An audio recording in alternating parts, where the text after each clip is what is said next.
Се наоѓам во прекрасниот простор на Скопската тврдина, некогашниот Горен град. Се посветуваме на Европската недела посветена на културното наследство. Зборувам со директорката, со првиот човек на управата за заштита на културното наследство, директорката Весела Честоева. Добро утро. Добро утро и поздрав до сите гледачи на вашата утринска програма. Имавте една многу интересна и со добра порака конференција која што се одржа во Охрид и се беше со единствена цел да се вклучиме ние како држава во деновите на Европската недела посветена на културното наследство, што можеме да заклучиме и буквално да се пофалиме во светската јавност. Па така, манифестацијата Европски денови на културно наследство започна уште минатата недела, иако тоа е манифестација која што се реализира како иницијатива преку Советот на Европа и Европската Унија, уште далечната 1885-6. Кај нас во Македонија почнува да се одбележува оваа недела 1996 година и навистина Република Македонија во овие денови посветува посебно внимание во делот на достапноста на институциите за да ја развие пошироката светска јавноста за тоа колку и како е битно културното наследство. Во рамките на овие денови кои што спомнав дека започнаа уште минатата недела, веќе се одржаат две конференции во Скопје и во Охрид, на кои што управата за заштита на културно наследство зеде учество, се со цел да може подостоинствено и на некој начин да го промовира богатото културно наследство на Република Македонија. За Охрид несомнено град под УНЕСКО. Секогаш ве прашуваме, знаеме со се што располага, со колку цркви, со знаменитости, да не ги набројуваме, меѓутоа сепак можеме ли, како да кажеме, да го носи пиететот, има ли некои недоследности и недостатоци? Знаете, оваа година се одбележуваат и 45 години од впишувањето на Охрид во УНЕСКО и навистина ние како држава сме посебни горди на тоа, но тоа носи одредени одговорности што ние како држава мораме да ги следиме, да постапуваме, бидејќи Охрид не го има само епитетот и признанието дека е град на УНЕСКО, него ние навистина мораме да се грижиме. Впрочем, тоа го докажа и неодамнешната конвенција во Париз, на која што Охрид уште една година ни е дадена шанса да ги исправиме овие работи кои што реактивната мониторинг мисија минатата година ги констатира, а ние како држава сме обврзани на тоа да постапиме и се трудиме. Управата за заштита на културното наследство е вклучена во целиот овој процес заедно со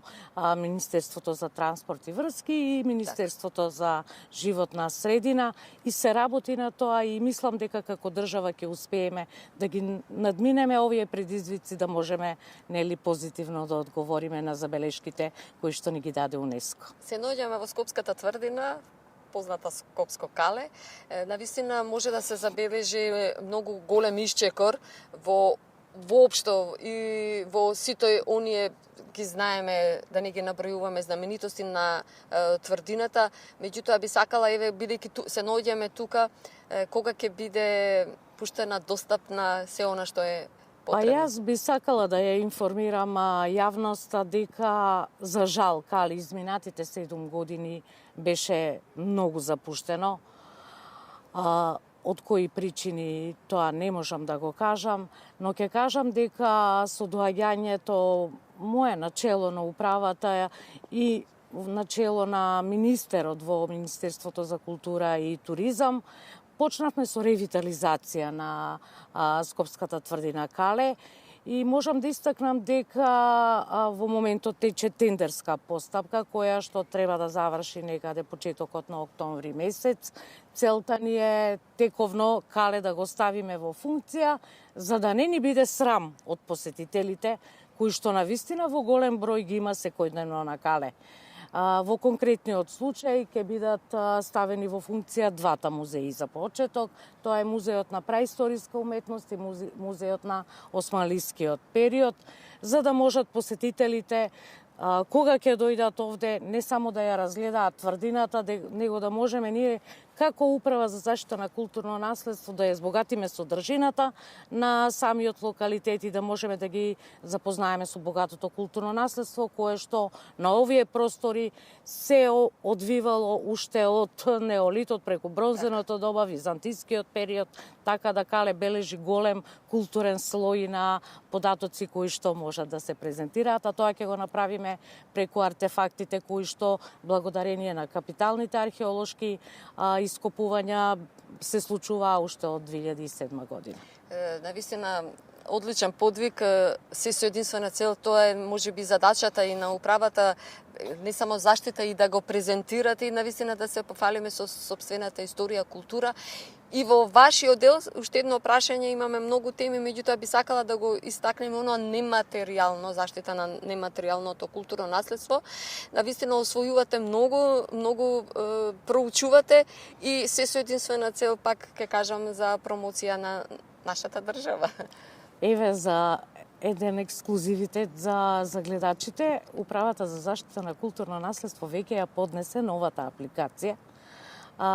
До УНЕСКО станува збор за етноастрономската карта, која што веќе е поднесена и ние очекуваме наредната година да успееме и неа да ја впишеме на листата за нематеријално културно наследство.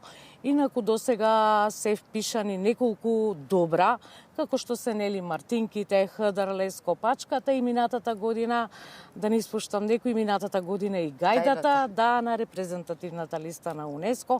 Тоа ќе продолжиме да го правиме и понатаму, бидејќи освен движното археолошко културно наследство, тука е и нематеријалното, на кое што управата нели посветува големо внимание.